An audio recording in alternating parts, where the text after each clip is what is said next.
Estamos de volta. Pedindo sempre a Deus, né? Porque Deus é o Senhor de todas as coisas e só Deus no nosso caminho para que a gente possa encontrar resposta para as nossas perguntas e soluções para os nossos problemas. Refletindo um pouco do passado, lembrando alguma coisa do presente e prevendo para o futuro. Eu sempre acostumei comigo, os meus pais diziam para mim, aprenda uma coisa. Se já foi, não é mais. Se vai ser, não é ainda. É o agora. É o que está acontecendo. Eu agora não tenho nada que reclamar. Graças a Deus. Louvado seja Deus. Eu agradeço a Deus pela minha família, agradeço a Deus pelos meus filhos, agradeço a Deus pelos meus amigos, agradeço a Deus pelo meu passado, porque muitas vezes o passado ele serve de alicerce para o presente e de base para o futuro. Eu tive alguns passados meio macabro assim, de sofrimento, de agonia, de tristeza, de fome mesmo. Eita, como eu passei necessidade. Mas eu tinha um tio, um pai dele adotivo, meu pai que eu conheci, que era um homem de fé. Um homem que aprendeu e ensinou. Um homem que trouxe sempre positividade e sempre disse: não convivo especificamente com coisas negativas. Ser pobre não é defeito. Às vezes é até uma virtude. Agora, temos que ser pobre, mas temos que ser digno. Temos que ter respeito um pelo outro. Temos que ter educação um para com o outro. Ele não era de candomblé. Ele era um homem que tinha uma fé na espiritualidade muito forte. Ele não queria nem eu, nem a minha mãe envolvido com terreiro de candomblé. Não. Mas ele queria que a gente continuasse com a espiritualidade, como ele sempre continuou. Porque o meu pai ele era um curandeiro de uma forma que era incrível. Chamava-se Manuel Vermelho, Manuel Ferreira, mas não chamava Manuel Vermelho. Minha mãe chamava Uá. Tinha um bocado de nome, de apelido, mas o nome dele era Manuel Ferreira da Silva. Um homem que tinha uma fé extraordinária. Hoje, graças a Deus, nós temos acesso a muitas coisas, inclusive a medicina. Né? A medicina está aí, a ciência está cada vez mais evoluindo. E hoje eu vejo muitas pessoas dizendo: a saúde está ruim, a medicina não está contribuindo bem. Aí eu faço, às vezes, até algumas conversas com amigos meus, e digo: se você estivesse vindo da onde eu vim, feito o que eu fiz, vocês viam que hoje a medicina não está 10, ela está 1000. Porque, para você ter uma ideia, a minha avó, ela adoeceu um pequeno carocinho no seio. E deste carocinho foi crescendo e virou um tumor. Da primeira vez que ela viu um carocinho no seio, começou a dizer: está doendo, passou até a morte dela 3 anos e 6 meses. Onde 1 ano e 6 meses foi de dores, gritos, à noite e dia. A minha família é muito grande, como falei para vocês, e graças a Deus, tudo pobre, mas tudo unida. Toda noite tinha 10, 12 pessoas lá na casinha de pau a pica. Minha avó morava tucalhando ela, esperando morrer. Porque durante essa época toda de doença, que eu me lembro que teve do meu conhecimento, a minha avó tomou 4 injeções.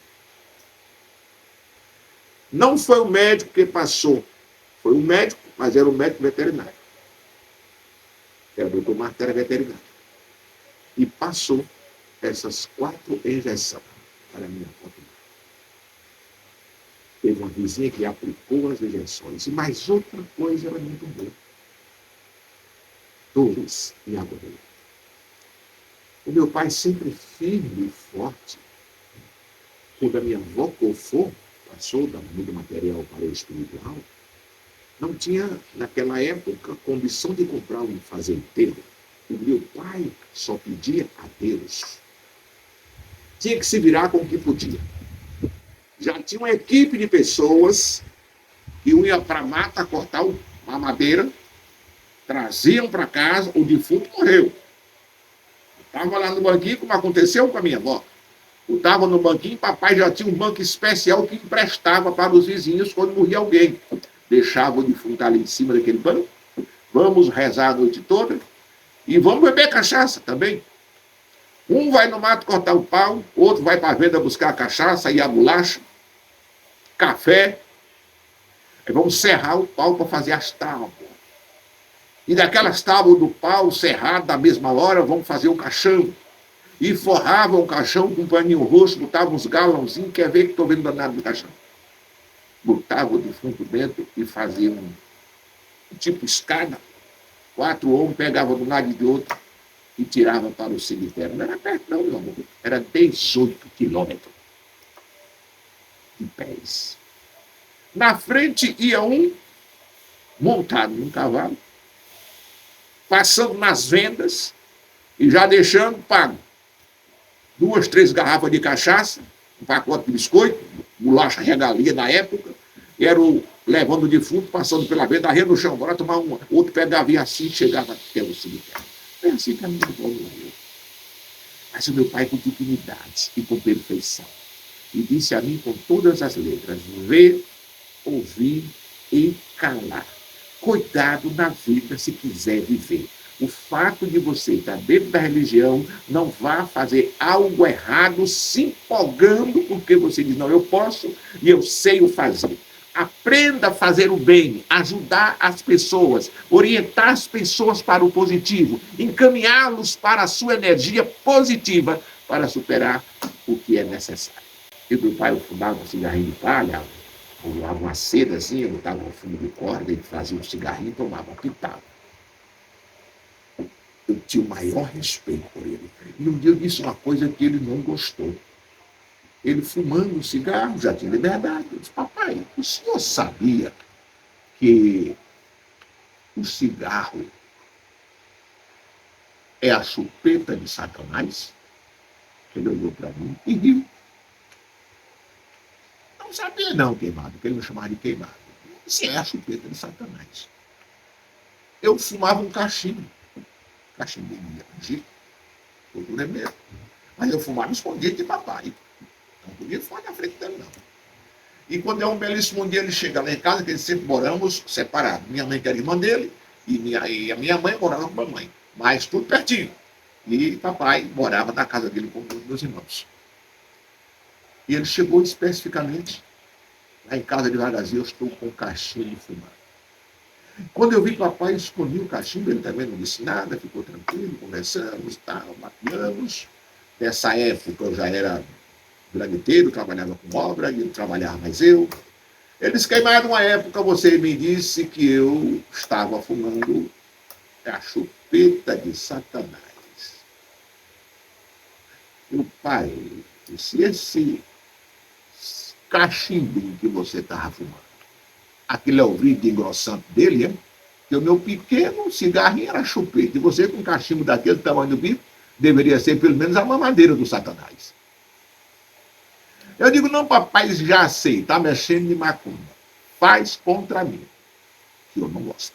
Mas eu tive que continuar. E eu trabalhava, e papai também trabalhava comigo, ele sempre gostava, ele não gostava, ele trabalhava em agricultura, que ele gostava de fazer.